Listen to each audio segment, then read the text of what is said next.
যদি আমরা কোনো একটা অ্যাপ্লিকেশনকে সরাসরি সেই ফিজিক্যাল সার্ভারে ডিপ্লয় করতে চাই, তাহলে কিছু প্রবলেম ফেস করতে হয়। লাইক ফিজিক্যাল হার্ডওয়্যারটা যদি ফেইলার করে, তাহলে অ্যাপ্লিকেশন পুরোপুরিভাবে অফ হয়ে যাবে বা আনঅ্যাভেলেবেল হয়ে যাবে। হার্ডওয়্যারটা আপডেট বা রিপ্লেস করার প্রয়োজন হলেও তখনও অ্যাপ্লিকেশন আনঅ্যাভেলেবেল থাকবে। সো আবার ক্লাউড কম্পিউটিংয়ের ক্ষেত্রেও এটা একটা বড় কথা হয়ে যাবে, তখন রিসোর্স পুলিং করতে পারবে না। আবার যখন একই ফিজিক্যাল সার্ভারের ভেতরে একসাথে মাল্টিপল অ্যাপ্লিকেশন ডিপ্লয় করা হবে, তখন কনফ্লিক্ট করতে পারে। একই নেটওয়ার্ক পোর্ট দুটারই ইউজের প্রয়োজন হতে পারে। আবার লোকাল ফাইল সিস্টেমের ক্ষেত্রে একই ডিরেক্টরিতে দুটা অ্যাপ্লিকেশনই অ্যাক্সেস করতে চাইতে পারে। একই লোকাল ফাইল সিস্টেমে একই ডিরেক্টরি একই সাথে দুটা অ্যাপ্লিকেশন একই সাথে অ্যাক্সেস করতে চাচ্ছে, মানে একটা ফোল্ডারকে একই সাথে দুটো অ্যাপ্লিকেশন অ্যাক্সেস করতে চাচ্ছে। এগুলো হচ্ছে প্রবলেম হবে। একই নেটওয়ার্ক পোর্টকে দুটো অ্যাপ্লিকেশন ইউজ করতে চাচ্ছে, সো কনফ্লিক্টের প্রবলেম হতে পারে একই ফিজিক্যাল সার্ভারে একাধিক অ্যাপ্লিকেশনকে ডিপ্লয় করলে।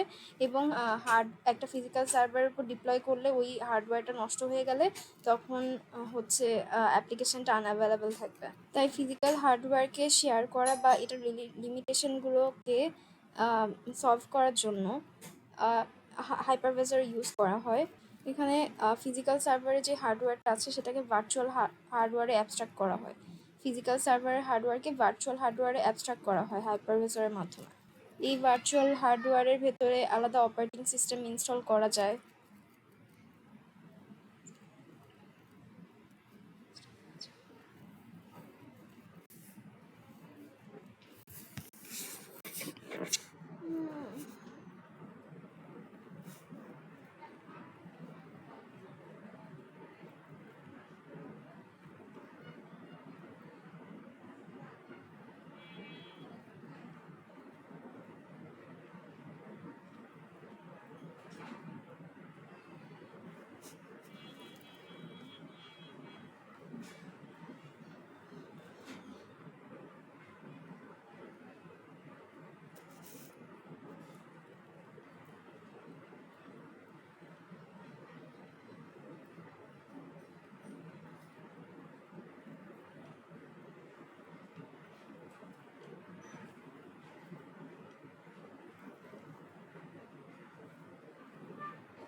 আর মিডলওয়্যার ইনস্টল করে এখানে বিভিন্ন অ্যাপ্লিকেশনকেও হোস্ট করা যায়। অ্যাপ্লিকেশন হোস্ট করার জন্য মিডলওয়্যার ইউজ করা হয় এবং এই ভার্চুয়াল হার্ডওয়্যারের উপরে আলাদা আলাদাভাবে অপারেটিং সিস্টেম ইনস্টল করা যায়। প্রত্যেকটা অ্যাপ্লিকেশন একে অপরের থেকে আইসোলেট থাকে। হাইপারভাইজারের প্রত্যেকটা অ্যাপ্লিকেশন একে অপরের সাথে আইসোলেট, লাইক সিপিইউ আইসোলেটভাবে ইউজ করে, মেমোরি, ডিস্ক, নেটওয়ার্ক সব রিসোর্সই হচ্ছে আইসোলেটভাবে ইউজ করে, যার কারণে একই ফিজিক্যাল সার্ভারে একাধিক অ্যাপ্লিকেশন এখানে ইউজ, যেগুলো একে অপর থেকে আইসোলেশন থাকার কারণে কোনো সমস্যা। সো হাইপারভাইজার কী করে, ফিজিক্যাল হার্ডওয়্যারকে ভাগ করে ভার্চুয়াল হার্ডওয়্যার বানিয়ে দেয়, যেটার উপরে হচ্ছে আলাদা আলাদাভাবে ওএস অ্যান্ড অ্যাপ্লিকেশন চালানো, এবং এটার পরে ক্লাউডকে scale up and scale down করা যায়, সার্ভারকে চালু এবং বন্ধ করা যায় কোনো সমস্যা। হাইপারভাইজার দুই ধরনের হয়ে থাকে। একটা হচ্ছে টাইপ 1 হাইপারভাইজার, যেটাকে হচ্ছে বেয়ার মেটাল বলা হয়, আর আরেকটা হচ্ছে টাইপ 2 হাইপারভাইজার, যেটা হচ্ছে host. Type 1 bare metal, type 2 host. Type 1 hypervisor হচ্ছে সরাসরি ফিজিক্যাল হার্ডওয়্যারে চড়ে, হার্ডওয়্যারকে ভার্চুয়াল হার্ডওয়্যারে ভাগ করে ফিজিক্যাল হার্ডওয়্যারকে ভার্চুয়াল হার্ডওয়্যারে ভাগ করে ভার্চুয়াল সার্ভার। আর টাইপ 2 হাইপারভাইজার হচ্ছে আগে ফিজিক্যাল সার্ভারে একটা অপারেটিং সিস্টেমকে ইনস্টল করতে হয়, তারপর সেই ওএসের উপর হাইপারভাইজারকে একটা নর্মাল অ্যাপ্লিকেশনের মতো করে ইনস্টল। সো ফার্স্টে হচ্ছে ফিজিক্যাল সার্ভার একটা ওএসকে ইনস্টল করে দেন ওই ওএসের উপরে হাইপারভাইজার একটা নর্মাল অ্যাপ্লিকেশনকে ইনস্টল করে। তো ওখানে কি হবে, ওই ওএসের উপরে হাইপারভাইজারের নর্মাল অ্যাপ্লিকেশনকে ইনস্টল করে। আর টাইপ 1 হাইপারভাইজার সরাসরি ফিজিক্যাল হার্ডওয়্যারের উপর চালায় অ্যাপ্লিকেশনগুলোকে এবং হার্ডওয়্যারকে ভার্চুয়াল হার্ডওয়্যারে ভাগ করে ভার্চুয়াল সার্ভার। দুই ক্ষেত্রেই হচ্ছে ফিজিক্যাল হার্ডওয়্যার ইউজ হচ্ছে, তবে টাইপ 1 সরাসরি ব্যবহার করে আর টাইপ 2 হচ্ছে হোস্ট ওএস এর মাধ্যমে ইউজ করে। সো হার্ডওয়্যার এখানে কীভাবে ভাগ করা হচ্ছে, সার্ভারের ফিজিক্যাল মেমোরি ভাগ করে আলাদা পার্টিশন বানানো হচ্ছে। সার্ভারের যে ফিজিক্যাল মেমোরিটা আছে সেটাকে ভাগ করে আগে পার্টিশন বানানো হচ্ছে। ফিজিক্যাল মেমোরির পার্টিশনগুলোকে একটা ভার্চুয়াল সার্ভারে আলাদা বানানো হয়, প্রত্যেকটা ভার্চুয়াল সার্ভার আলাদা অংশ পায়। তো এখানে যেটা হয় যে ফিজিক্যাল মেমোরির প্রত্যেকটা আলাদা অংশ হচ্ছে ভার্চুয়াল সার্ভারের কাছে দেওয়া হয়। সো পার্টিশনগুলোকেই হচ্ছে ভার্চুয়াল সার্ভারকে আলাদাভাবে দেওয়া হচ্ছে। সো সার্ভারের ফিজিক্যাল মেমোরিকে ফার্স্টে পার্টিশনে ভাগ করা হয়, দেন প্রত্যেকটা ভার্চুয়াল সার্ভারের কাছে সেই আলাদা অংশগুলোকে পাস করা হয় এবং ভার্চুয়াল নেটওয়ার্ক কার্ড বানানো হয়, যেটা অনেকগুলো ভার্চুয়াল সার্ভারকে কম সংখ্যক ফিজিক্যাল নেটওয়ার্ক কার্ডের সাথে শেয়ার করানো হয়। হাইপারভাইজারের কিছু ইমপ্লিকেশন বা প্রভাব আছে অ্যাপ্লিকেশন ডেভেলপারদের জন্য। তারা হচ্ছে ভার্চুয়াল হার্ডওয়্যারের ডাইভার্সিটি কমে যায়। ভার্চুয়াল হার্ডওয়্যার সবসময় ফিজিক্যাল হার্ডওয়্যারের পুরো ক্ষমতা দেখাতে পারে না। তার একটা পার্টিশন ইউজ করে বলে ওর ক্যাপাবিলিটিস ফিজিক্যাল হার্ডওয়্যারের থেকে কিছু কম থাকতে পারে, মানে ফিজিক্যাল হার্ডওয়্যারের এক্স্যাক্ট টা নাও শো করতে পারে। বিশেষ করে নেটওয়ার্ক কার্ড থাকলেও গেস্ট ওএস সেটা ব্যবহার করতে পারে না, বরং একটা জেনারিক ভার্চুয়াল কার্ড পায়। সো গেস্ট ওএসরা কী করে, একটা জেনারিক নেটওয়ার্ক কার্ড যেটা থাকে ওই ভার্চুয়াল হার্ডওয়্যারের, সেটা হচ্ছে ইউজ করতে পারে না। সে কি পায়, নেটওয়ার্ক কার্ডের পরিবর্তে একটা জেনারিক ভার্চুয়াল কার্ড পেয়ে থাকে। যার কারণে যদি গেস্ট ওএস কোনো নির্দিষ্ট হার্ডওয়্যারের উপর ডিপেন্ডেন্ট হয়ে থাকে তাহলে সেক্ষেত্রে সমস্যা। গেস্ট ওএস কীভাবে ভার্চুয়াল হার্ডওয়্যারকে অ্যাসেস করবে সেটা হাইপারভাইজারের ধরন এবং কনফিগারেশনের উপর নির্ভর করে। গেস্ট ওএস কীভাবে ভার্চুয়াল হার্ডওয়্যারকে অ্যাসেস করবে, একটা ভার্চুয়াল হার্ডওয়্যারকে অ্যাসেস করবে সেটা তার হাইপারভাইজারের টাইপ 1 নাকি টাইপ 2 আর সেটা কনফিগারেশনের উপর। গেস্ট ওএস কখনো কখনো শুধুমাত্র ভার্চুয়াল হার্ডওয়্যার দেখে, আবার কখনো কখনো গেস্ট ওএস সরাসরি ফিজিক্যাল হার্ডওয়্যারকে অ্যাসেস করার সুযোগ পায় হাইপারভাইজারের মাধ্যমে, যেটা হচ্ছে প্যারাভার্চুয়ালাইজেশনে হয়ে থাকে। সে কী করে, গেস্ট ওএস হচ্ছে ফিজিক্যাল হার্ডওয়্যারকে অ্যাসেস করতে পারে সরাসরি হাইপারভাইজারের মাধ্যমে। এক্ষেত্রে গেস্ট ওএস আর হাইপারভাইজার এর মধ্যে টাইট ইন্টিগ্রেশন তৈরি হয়। অন্য হাইপারভাইজার সরালে সেটা নষ্ট হতে পারে।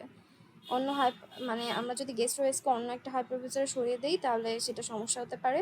তো গেস্ট ওএসকে হাইপারভাইজারের সাথে টাইট ইন্টিগ্রেশন করা হয়, তাই মাইগ্রেশন এক হাইপারভাইজার থেকে অন্যটায় স্থানান্তরটা কঠিন হয়ে যায়। মানে একটা হাইপারভাইজার থেকে অন্য হাইপারভাইজারে সরানো কঠিন হয়ে যায়। ভিন্ন হাইপারভাইজারের ভিন্ন স্টোরেজ ফরম্যাট ব্যবহার করে থাকে, ভিন্ন কনফিগারেশন ফরম্যাট থাকতে পারে, এই জন্য মাইগ্রেশনটা ডিফিকাল্ট। হাইপারভাইজারের কমন বৈশিষ্ট্য হচ্ছে ভার্চুয়াল সার্ভারগুলো ফাইল আকারে সংরক্ষিত থাকে হোস্ট সিস্টেমে। হোস্ট সিস্টেমের ভেতরে আমরা ভার্চুয়াল সার্ভারকে সেভ করে রাখি বা সংরক্ষণ করে রাখি ফাইল আকারে। হোস্ট সিস্টেমে আমরা কী করি, ভার্চুয়াল সার্ভারকে ফাইল আকারে সংরক্ষণ করে থাকি। এক সার্ভার থেকে অন্য সার্ভারে সরানো মানে হচ্ছে শুধু ফাইল। এর ফলে দ্রুত প্রভিশন অ্যান্ড ডিকম্পোজিশন মানে হচ্ছে চালু করা এবং অফ করা সম্ভব হয়। ফলে দ্রুত আমরা যেহেতু ফাইল কপির মতো, তাই আমরা দ্রুত চালু করতে পারি এবং বন্ধ করে দিই। মানে অন অফের কাজটা অনেক, এটার জন্য কোনো রিরাইটিংয়ের দরকার। একই ফিজিক্যাল হার্ডওয়্যারকে আমরা একাধিক কাস্টমারের কাছে শেয়ার করতে পারি। ইকোনমিক্স অফ স্কেল পাওয়া যাচ্ছে, মানে ইচ্ছা মতো স্কেলিং করতে পারছি। প্রভিশনে অ্যান্ড ডিকম্পোজিশনে কোনো প্রবলেম হচ্ছে না, চলমান করা বা বন্ধ করাতে কোনো সমস্যা হচ্ছে না।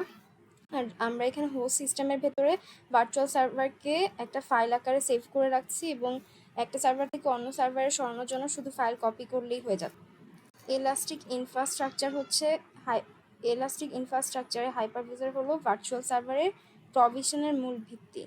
আর ইলাস্টিক প্ল্যাটফর্ম হচ্ছে গ্রাহক সার্ভার এখানে কাস্টমার সার্ভার দেখে না, কিন্তু প্রোভাইডাররা হাইপারভাইজার ব্যবহার করে তাদের পরিষেবাগুলো দিয়ে থাকে, তাদের সার্ভিসেস। হাইপারভাইজার কোথায় কোথায় ইউজ হয়ে থাকে, মেইন ফ্রেমে, ডেস্কটপ সার্ভার, হাইপারভাইজারে ওপেন সোর্স commercial solution.